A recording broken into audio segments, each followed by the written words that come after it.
Nootropics. The first strategy you can use to increase your brain power is to use nootropics. Nootropics are smart drugs, which in turn describe both supplements and medications.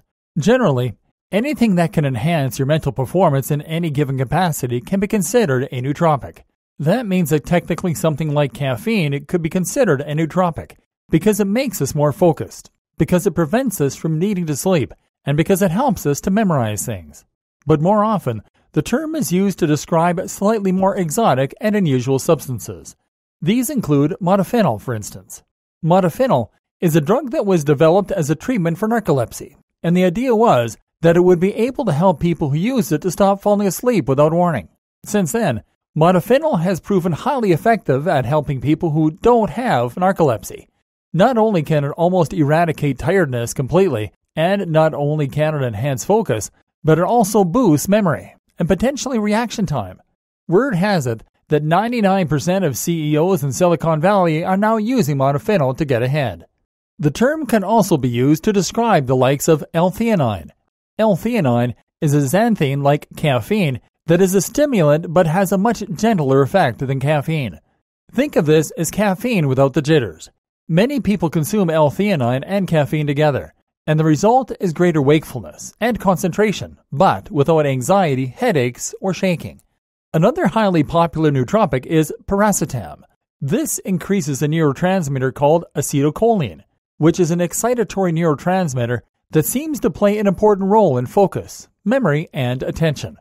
People who use piracetam say they experience music and colors more vividly. They are wittier and quicker in conversation, and they remember details more accurately. Of course, there are also plenty of stimulants such as Ritalin and Adderall, which are highly popular these days with students and others who are studying.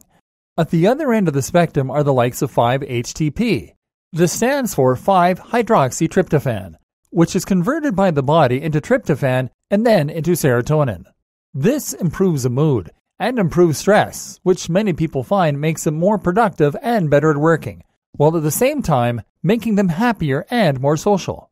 Most people who use nootropics don't pick just one of these supplements either, but rather use a selection of them in conjunction in order to get the precise results they're looking for. And many will work well in conjunction. For instance, if you use piracetam, then it is often recommended that you also take a form of choline, seeing as the brain uses choline in order to formulate acetylcholine. It's confusing, and there's an awful lot to learn if you want to jump in, but there is a large and active community out there to help if you decide you want to learn more. Do nootropics work?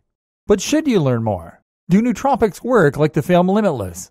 If you can take some supplements like these and become smarter, more focused, more productive and all that, well then the question is, why wouldn't you? Of course, as with all these things, the reality is not quite so simple as a pitch. The problem with all the nootropics I've just described, you see, is that they tend to favor specific neurotransmitters over others. And that's unfortunately a drastic oversimplification of how this works. For instance, when you use something like modafinil, you are increasing the neurotransmitter called orexin.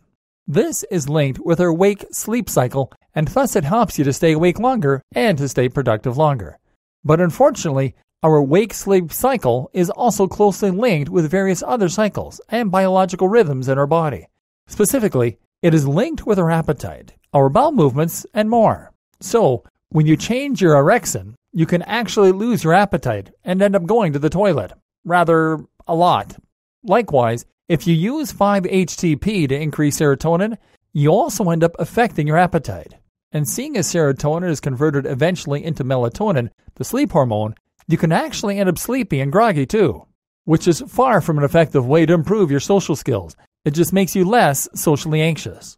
And when you increase dopamine with something like caffeine or L-tyrosine, caffeine increases dopamine indirectly by reducing adenosine. This can prevent you from sleeping and lead to burnout. It can also indicate to your body that something very important is happening, which in turn can trigger a release of other excitatory neurotransmitters, such as cortisol and such as adrenaline. Your heart can end up racing. You can feel anxious, and you can struggle to get to sleep. No neurotransmitter acts in a vacuum. That is to say that you can't pick a single neurotransmitter to alter without expecting this to have profound effect across the brain and on countless other neurotransmitters, brain areas, and hormones as well. And with that in mind, it becomes very difficult to recommend these kinds of supplements and medications. What's more is that there is no neurotransmitter that is right for every single situation. You might take something to increase your dopamine, for instance, under the impression that this will then increase your focus and your memory. And this is certainly true. It will do those things. But do you always want to increase your focus and your concentration? What you may not realize is that focus and creativity are somewhat inversely correlated. This is to say that if you increase your focus, you can actually end up decreasing your creativity. Remember that web of neurons in the brain? Well, creativity comes from our ability to explore those different nodes, neurons, and to find novel connections. Creativity really is simply the ability to recombine existing information in interesting ways. You take two ideas or two concepts and you combine them, and then you have a new novel concept. But if you increase your dopamine, you increase your focus on one specific brain area. You become more intensely focused on one concept or one collection of ideas. And in doing so, you lose that ability to make novel connections and to come up with new ideas. Not only this, but you also lose the ability to relax and rest, so that when you finish work and you try to chill in the evening, you will still feel pent up and anxious. That means you can end up feeling less rejuvenated the next day, and thus find it harder to jump back into work. A healthy brain is not a brain that feels wired or highly focused. It is simply one that feels like it normally does, but better. You should have the ability to switch between different brain states and different modes at will. And nootropics such as those we've discussed patently do not help with this.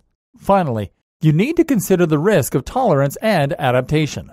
This is the risk that your brain can adapt to the change in chemical balance, and thereby become dependent on nootropics in order to function normally. How might this happen? Well, a good example is caffeine. When you drink caffeine, you reduce the action of a substance called adenosine.